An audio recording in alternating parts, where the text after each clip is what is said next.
Low traffic neighborhoods are ruining your life.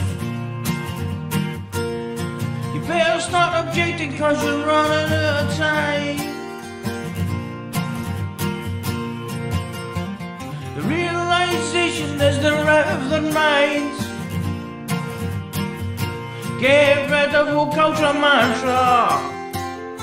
Get out and vote as the answer. If you were just a wee bit less of a skanker, more than half of the time.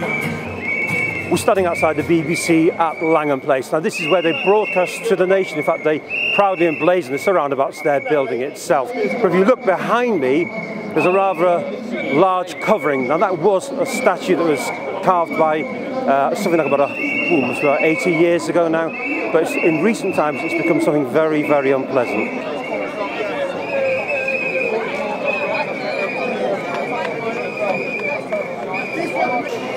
Kate, it's pouring down with rain.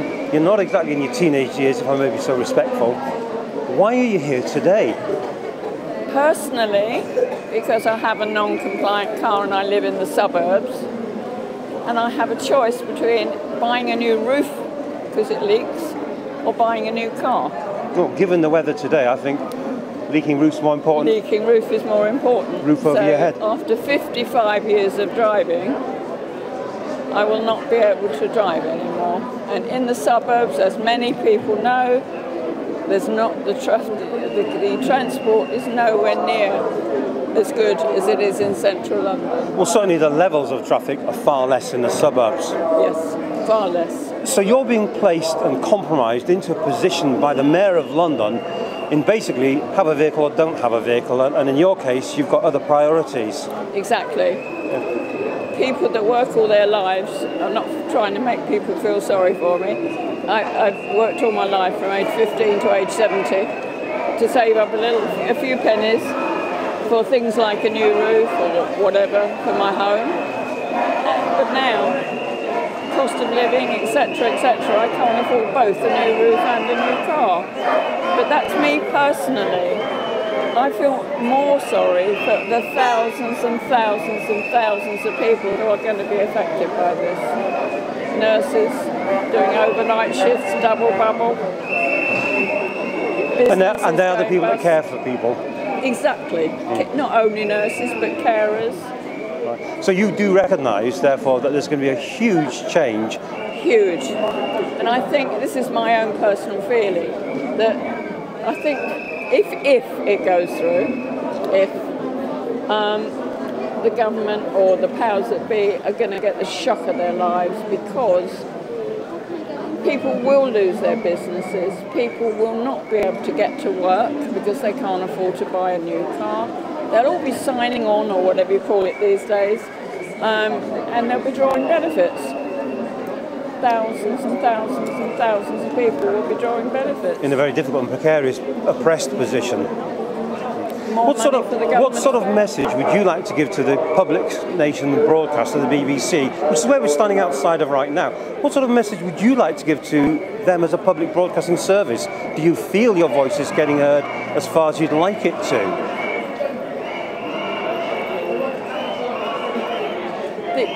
The practical blackout on the media is not allowing this to get through to people. People don't understand. We come up here and they say, what's it all about? Us from the suburbs, what's it all about? I don't understand. And the only thing that gets through to them is I quote the thing about the nurses doing shift overnight, 25 quid. Right. So presumably you're taking direct action. I mean, it's a cold, wet, windy day. It's not easy to get about these days, and yet you're here. So what sort of message would you like to drive to other people watching this who feel that they could do something? What would you suggest they do? I suggest they help us and they lobby and they sign petitions. We don't want any vandalism, we don't want any looting. We're not like some of the other groups, I better not name them, who just cause pandemonium, do damage to public property, etc., etc. We don't do any of that. We hold the traffic up a little bit, but then we let them go. Maybe we're too reasonable. I don't know. But my own son says to me, "Mum, I'm worried, don't go up to London, you know, you're going to get arrested." And I went, "What are they going to do to me?"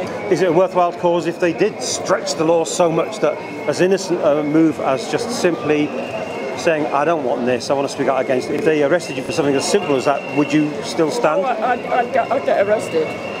What can I say? Look, thanks for sharing your views with us today. I'm sure they're the views of many people across the nation. Thank you. Thank you.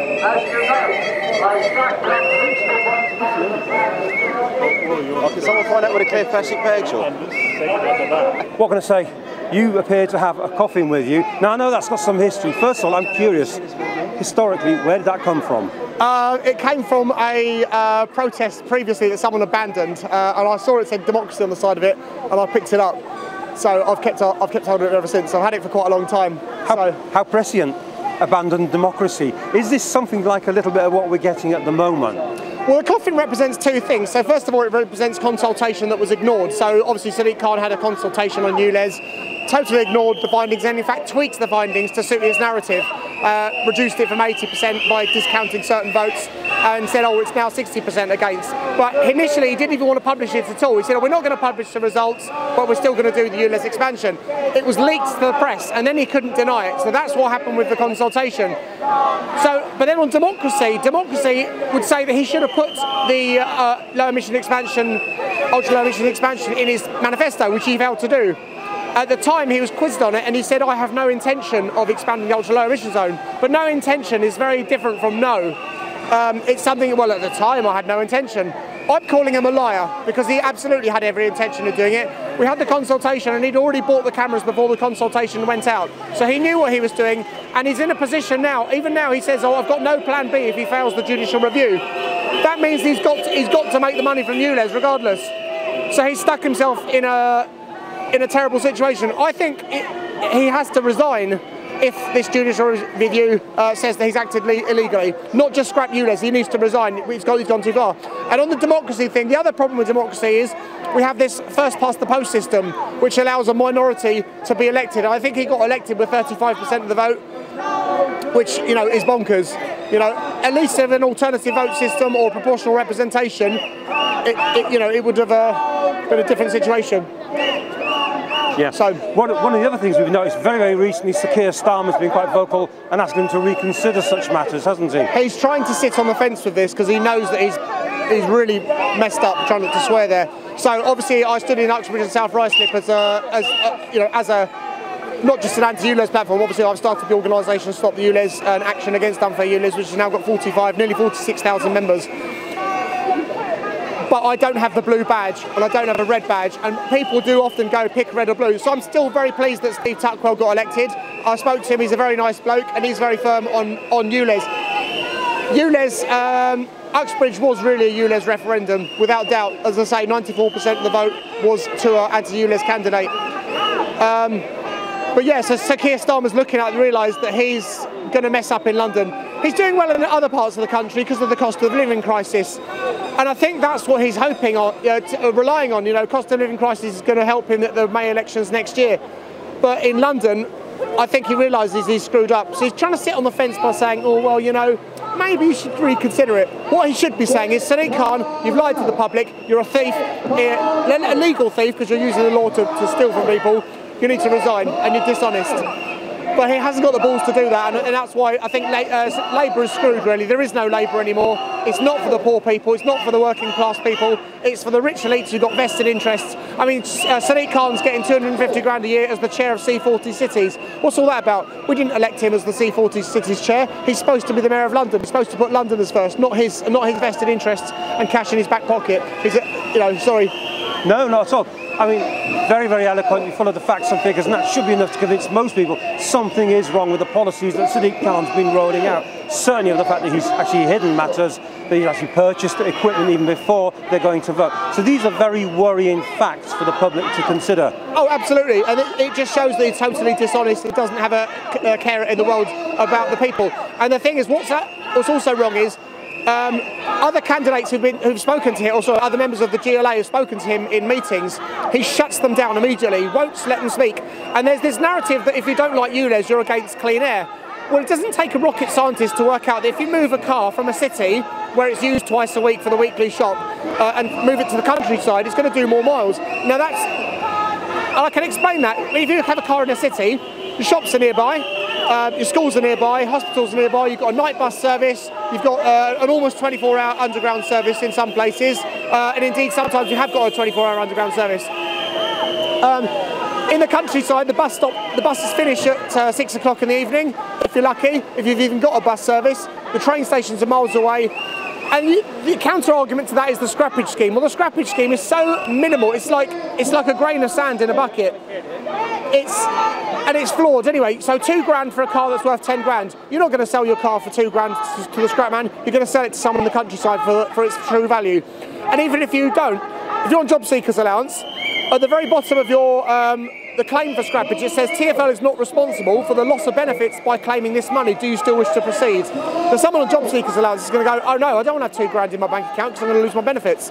Right. So they're going to then sell their car. So the car's still on the road. But it gets worse than that. The city owner who had a car that he sold to the countryside is now going to buy a brand new car. So now there's 2 cars on the road instead of 1. And if it's an electric car, my goodness, well, you're going to have to get 77,000 miles before it even sees any net benefits. One second. Okay, so electric cars are never going to get to 77,000 miles because after 10 years the batteries are knackered and you've got to replace the batteries at a huge cost.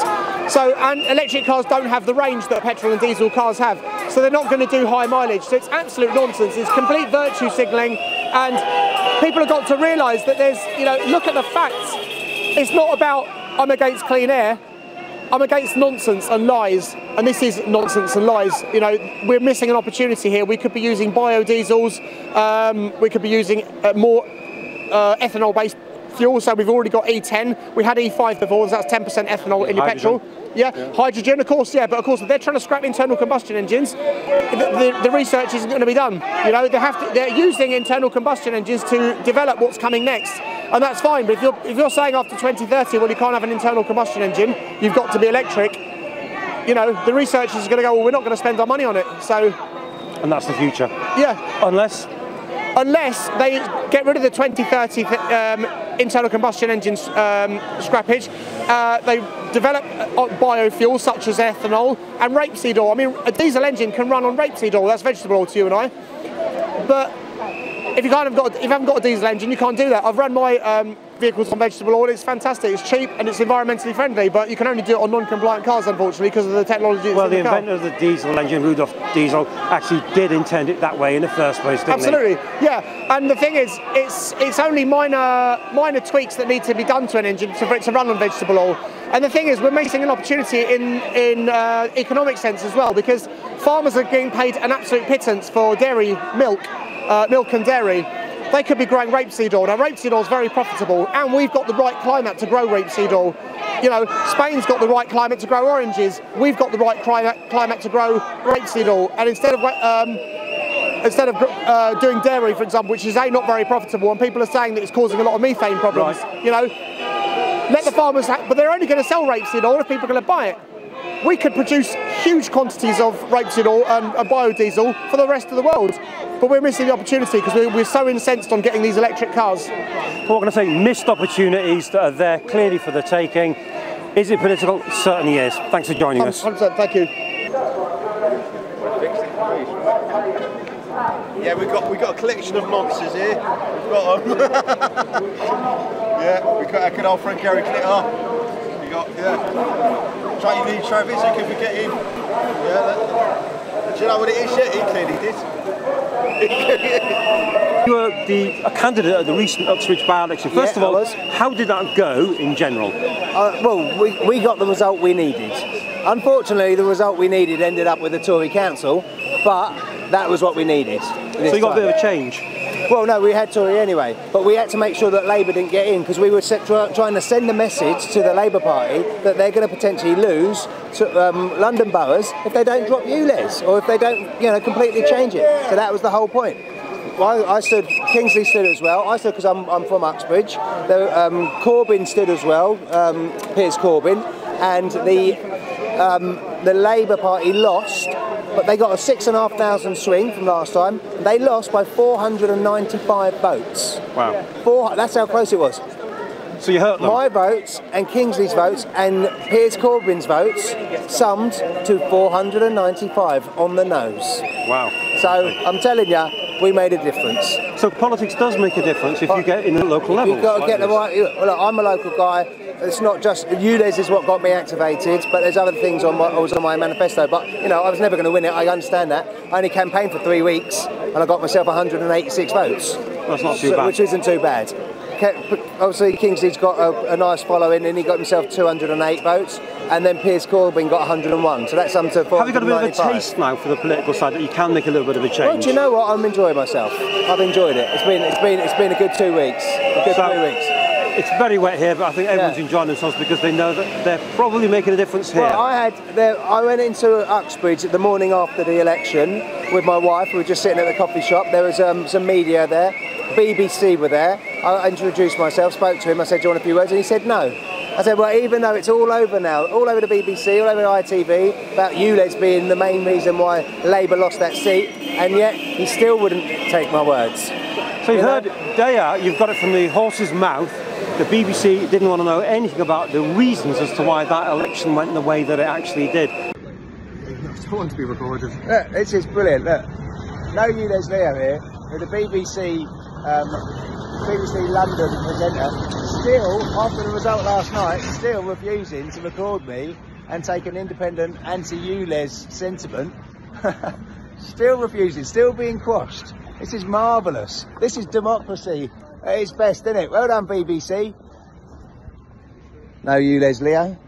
Yeah. I say, look, thanks for taking some time with us. We'll catch up with you again another day. Yeah, no worries. And we'll go a little bit deeper down the rabbit hole with you. No ULEZ Leo.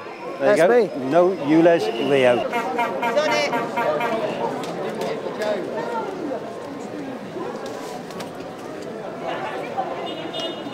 Good afternoon, sir. Okay, stop ULEZ, sack Khan. Very clear message. How far have you travelled today, sir? From Dartford. Now, why have you come from Dartford? Because I think it's totally unfair. I've got a non-compliant vehicle, so it costs me money to get from work every day. It's actually worth going to work in the first place. What's going to happen to you now financially if this comes in and is permanent? Well, it's going to cost me about £50 a month to actually drive to and from work every day, and it's kind of unviable, really. Are you going to go short on things because of this? I probably will do, yes. Yeah. Now, how about yourself? You've come from Dartford as well, haven't you? How's it going to affect you? Well, it affects life, down people, friends. Same problem? Yeah. So you're basically going to stand to make a big loss of money simply because Mr. Khan wants to do it. Exactly. Friends, right. Friends won't be able to go and see relatives because they've got to pay. Very lad, they're very popular. Obviously, a lot of people are supporting this around us. So, do you think people will take up toot in their horns as a way of showing solidarity all the time? I believe so, yes.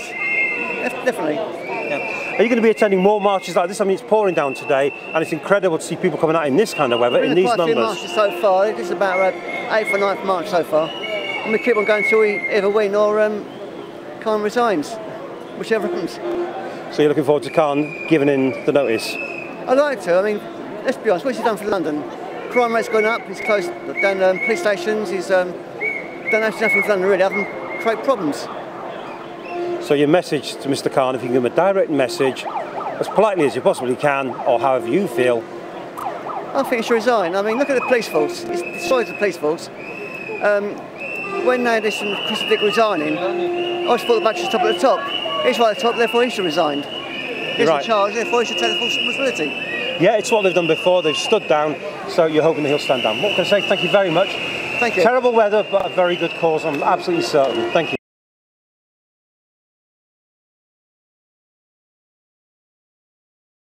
How far have you come today? Hillingdon. I'm actually in Hillingdon. Well, it's a little bit of a journey considering the weather.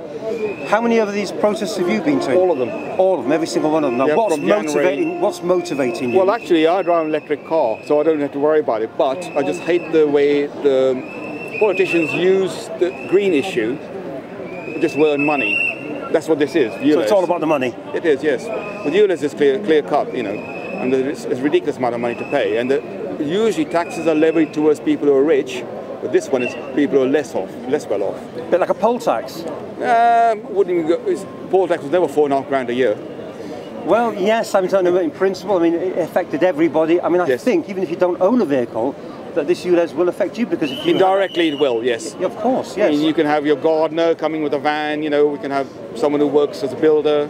It'll kill them all, you know, really. So basically, everyone's going to be paying for this. That's right, in more than one way. And it's unfairly. I mean, you know, you can have a tax. I mean, if it's reasonable, if they want it for like a couple of £100 a year, fair enough. But £4,000 a year, it's just ridiculous. Sir Keir Starmer's waded in recently in the last few days. Yeah. He seems to be a little bit unhappy about how it's going. He's worried about the Labour stronghold. What sort of message would you give to Sir Keir Starmer in order to make him see reason? Basically, you know, it is an anti-motorist policies, as if they don't exist. Everything is against the motorist. That's what. So would you say it's fair to say that Sir Keir Starmer, if he supports or doesn't take action as the Labour leader, he's actually encouraging this if he doesn't do anything about it? Well, if he doesn't do something about the anti-motorist policies, eventually there'll be a problem. You know, yeah, they will lose votes. Sir Keir Starmer, if you're listening or looking in at this, or anyone else connected to you, you want to have a really good think about people here who are solidly supporting these protests. Stanley, you as a politician, have a little think about that. Well, honestly, if you want to win in this election, you have to look after the motorists as well as the cyclist. You know, it's biased towards non-motorists, and you've got to change some policies. What I'm going to say, thank you very much for sharing your views today. Appreciate it. Okay. I'm only going to talk to Susan here. I'm quite happy to give her the deputy mayor position. Look, Mark, usually we see you up in Islington, Hackney, down in Wood Green, but now you're right on the doorstep of the BBC, and right behind us is a covered-up sculpture. Oh, that's Jimmy Savile, ain't it? Is it? Oh, didn't you know? Listen, they've covered that up the way they're covering this up. You ain't getting no exposure from the BBC. But the reason I'm down here is because, all right, I'm normally down in Islington and all the other places, is because what they've done it in stages, where they've brought in all the LTNs and the cameras. We know can't give them £1.2 million. We got that via Freedom of Information Act back in end of January last year. So what it is, you do it in stages. He's got all the cameras in situ, all the roads, which have got the red lines, they're all TfL roads. He's expanding the ULEZ, join up the dots, all the cameras are going on, just change the software, and it's going to be pay per mile, road charging, whatever you want to call it, it's the same meat, different gravy, all over London. So it'll cost you whatever it is to go from A to B. And I know it's happening because my mate's nephew's been working on a pricing strategy for it. He told him that over West Ham towards the end of the season. So it's quite ironic, really. They've covered up Jimmy Savile, the way they've covered this up. We don't get no exposure. Maybe they're waiting for another nonsense case to appear. Maybe they are. Do you think they'll take any notice, or do you think they'll turn a blind eye to this? No. They're in Khan's back pocket. Of course they are. They're all out the same mould. And whenever there has been anything on the telly about ULEZ, whether it's about the recent elections in Uxbridge or whatever, it's always portrayed in a negative way. It's never give a positive side to it. I suppose the BBC thinks the sun shines out of Khan's derriere. Yeah. Well, there's another question I'd like to ask you, Mark. Today it's pouring down with rain. Yeah. There's a lot of elderly people, there are disabled people out here. Yeah. There's actually several hundred people here, which our camera will pan around and show viewers as we present this later. The truth of the matter is, even though it's soaking wet, despite their impediments, there's a lot of people here. Do you need more people? Well, of course, providing we get the exposure, but you brought up a good thing there. Elderly people, disabled and everything, because these are the ones who are going to suffer. You've got too many people sitting indoors on their backsides watching EastEnders or whatever it is, rather than come out and do something about it. Spoke to my mate's wife over there. They've just put a barrier down in a road in Islington. The neighbour's going to alarm him. What are we going to do? What are we going to do? She said, well, I've been going on demos. Where have you been? People have to get off their heiresses and do something about it. All right, quiet talking. It's no good moaning about it after the event. It's too late. You've got to stop it before it happens. If people are going to sit on the derrieres because they have no choice, some people are, unfortunately, what would you suggest they do? How could they be active in this? Email your MP. Thank you. Enough emails. It's going to get. They can't ignore it.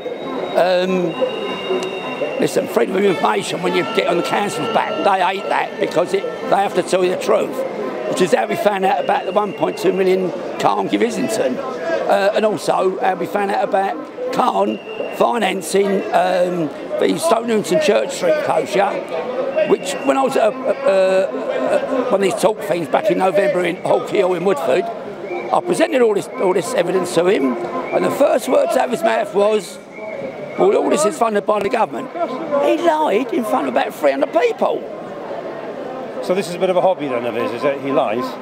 I see a lot of signs around here and people are really, really discontented. What's the best thing people can do if they want to get rid of him? Well, first of all, we're so crooked he couldn't lie straight in bed. Get rid of him, you've got to vote him out because, listen, he weren't daft when he ordered that £350,000 bulletproof Range Rover, was he? He knew it was coming. Before that, you had Ken travel on the tube, he was in the same carriage as him once. Boris was always seen around the Angel on his bike right up the street. That was a bat, but he from the very beginning has got this bulletproof thing. He knew what he was doing of. So, well, Mark, I can see there's a big demand for a big crowd over there, and I think you're going to join them, aren't you? Oh, absolutely.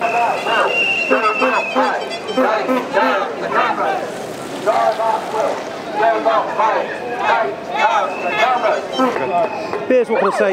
Once again, you're a stalwart of all of these marches. Well, I'm here on this anti-ULEZ protest, and as you know, I stood in the Uxbridge and South Ruislip by-election, where the combined votes of the explicit anti-ULEZ candidates was 495, and a lot of people were persuaded by our arguments to not vote for Labour because Labour are the main ones putting this forward right now, and that I think deprived Labour of its hoped for victory, which I have to say I'm pleased about. Whoever won instead, that's actually irrelevant. The important thing was to stop Sadiq Khan's machine, and there's no debates in both Labour and Tory about what they're going to do. So our advice to people is now is the time like no other to drive in the existing congestion, existing ultra-low emission zone, and do not pay, and support all those campaigns to take down the cameras. So we say drive at will, do not pay, take down the cameras, and we can break ULEZ, break Sadiq Khan, and this will be a tremendous blow against New World Tyranny. So now's the time, please. Drive and do not pay.